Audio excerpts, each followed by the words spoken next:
Hello, all my single malt Scotch lovers out there. Just wanted to do a nice little review video for everybody on a Scotch that I've never tried before. I went to Total Wine today over in Roseville, and we got Glengoyne 12 year. So to just let everyone know about my personal preference, I do from time to time drink peated Scotches, not very often. And it's funny because when I do, I like a really peaty Scotch like Lafroig or Ardbeg or something like that.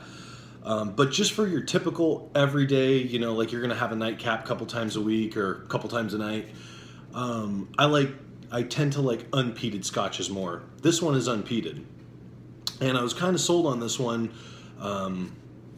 by the sales rep at Total Wine after he just explained a little bit about the history and kind of the process of distillation and to be honest with you, I don't know how most distilleries dry their barley, but this distillery air dries it. So I'm assuming that maybe other distilleries probably dry it by oven or just maybe by heat lamps, some different way like that. But they dry it by air, and apparently that makes a pretty good difference, at least good enough of a difference for them to do it that way. Also, this specific one right here, this Glengoyne 12 year, so they have 10, 12, 15, and 18. And I'm sure they probably also have a, maybe like a 20, 21 or something like that as well. A lot of them usually, go up there in the years, but you don't always want to spend $100 to $200 on a bottle. This right here, this 12 year was $60 after tax, about maybe $62, which I think is very reasonable for a good Scotch. As far as the good part goes, we're going to find that out. So this right here is a Highland Scotch. I've never really been too particular about if it's Speyside or Lowland or an Islay. Although I've noticed after talking to the sales rep at Total Wine, after telling them what I like and whatnot, tends to be a lot of Highland Scotches are the ones that I like. So I guess there is maybe some truth to how the barley comes out and what flavor profiles and notes that the barley and or peat, if you have a peated Scotch, are going to have on your palate depending on where they're from. So in the past, I've done whiskey stones. I don't know if it's all in your head or in my head or whatnot, but I've heard, and I kind of feel like it might be true, whiskey stones will alter the flavor, especially depending on how well they're polished. So to avoid that completely and not dilute it, although I might put a little water in it, distilled water obviously, but if I do, not much, maybe a tablespoon. These right here, my fiance bought me these. I'll probably do 2 of them. These are porcelain. These are porcelain stones, I believe. I could be wrong. I'm pretty sure they're porcelain. They're for sure not. They don't change the flavor at all. Let's do 3. We'll do 3 of them. I think they come 7 in a bag. Put those right there. And I've never really thought personally that a whiskey glass makes that big of a difference. It might. Maybe I'll get a little more into those in the future. Maybe if I get into $100, $200 bottles, but I think just for your everyday single malt Scotch, or even if you're drinking a rye or a bourbon, I don't think the whiskey glass makes all of the difference. Although it could, and maybe it does for some people, maybe for the scent. So we're going to give this Glengoyne a try. It says here the distillery's been around since 1883, so they probably know what they're doing. But to be honest, a lot of distilleries in Scotland, especially Scotland, are pretty old. A lot of them are old. I've seen even some back in the 1700s. So one thing I like to do when I'm testing out a Scotch, or even just even a bourbon or a rye, is I think it's very interesting to, and sometimes I do this, sometimes I don't, to look at what they say the flavor profile is, what the notes are, and then to try, or to smell it and then try it and then see if you pick up what they're saying, if you're picking up what they're putting down. And then also it's kind of interesting to, if you try it with a friend, to try it first. Don't tell them what you think, don't tell them what the bottle says, and then have them smell it and see what they say. Because my friend Joe had a bottle that I think was Glen Moray Distillery, something like that, and, from Scotland. It was 2009. I think he said it was about a $90 bottle. And we smelled, because he didn't tell me, we smelled the same things. I picked up on one more thing that he didn't pick up on, which just kind of, didn't really seem like it had it for sure, but it could have been elderflower or some kind of like elderflower sweet liqueurish kind of taste to it, which is not bad. I mean, there's so many different flavors in these types of things. It's, to be honest, kind of impossible to smell every single one of them. You typically just pick up the most robust ones. Sometimes you can get subtle undertones, but it also depends on your palate and how many scotches you've tried. For sure, the more scotches you try, the more you're going to pick up on these notes. If you've only had a couple good scotches in your life, I don't expect that type of person to pick up on a lot of notes, just because you got to try them. You got to get out there and try all the varieties. So another interesting thing about this Glengoyne 12-year is that, and I think this actually is probably pretty general across the board, it's aged in bourbon and sherry casks. So oak casks, sherry oak casks, and then also bourbon casks, which typically, from my understanding, they use ones from America, which I think to be a bourbon, it has to be American, if I'm not mistaken. Correct me if I'm wrong. So let's pour a little bit of this.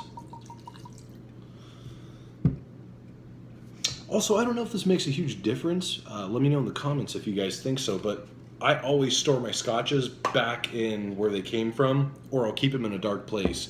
Because if you think about it, they are aged in the dark, and they're stored typically in the dark.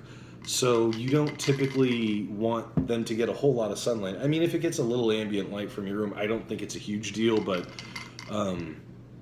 I kind of am a firm believer that if it's made in the dark, it should stay in the dark until you're ready to drink it, obviously. Let's see what we got here.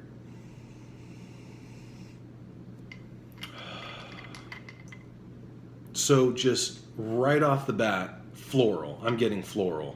A little bit of sweet.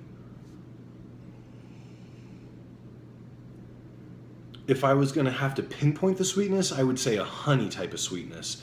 Not because sometimes you could have like a chocolatey sweetness, a toffee type of sweetness.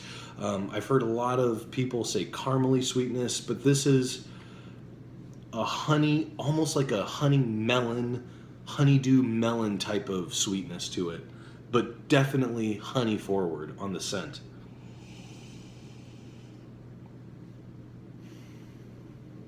And to be honest, that's about what I pick up. It's got a strong honey scent to it, which is nice. Floral honey. Because even with honeys, there's a lot of different flavor profiles for them too. You can get wildflower honey.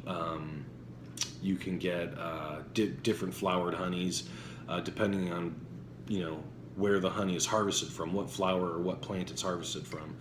And then you get different flavor profiles from those, just like you get in whiskeys. It doesn't have that overly powerful scent to it that some peaty scotches have.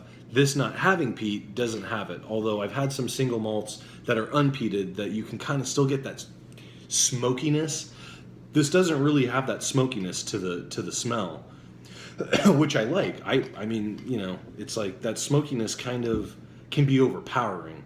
Just like if you barbecue food and you smell like smoke, it's that same kind of characteristic. That smokiness will overpower the drink. And to be honest, for me, that's not really what I want. I want to taste the scotch. I want to taste all the flavors in it, and I don't want it to be overpowered by peat or smoke.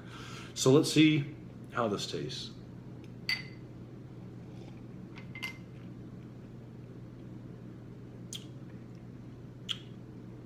Wow. That is amazing. That is really good. So right off the bat, it bites you. 46 proof. What is this? So it's 86 proof, 43% by volume. It really bites you at the first nip, especially if you don't put any water in it. And an overwhelming, seriously, I'm being serious, overwhelming flavor of berries. Kind of can't really pinpoint it. I think some aficionados could, But for me, just berries. I mean, like it just tastes like currant, blackberry, blueberry, just kind of all mixed in there together, and it's good. It works. It's very funny how when you smell it, you get one thing, and then you try it and you get another. Let's take one more. I kind of like to take 2 sips because that first one you swish around in your mouth. You know when you swish it around in your mouth, you're not tasting really anything while you're swishing. You're just getting the bite from the alcohol. But what you're doing is you're coating your mouth with the whiskey, with the Scotch, so you can taste that flavor when you swallow it. If you don't swish it around, you're not going to get as much of the flavor.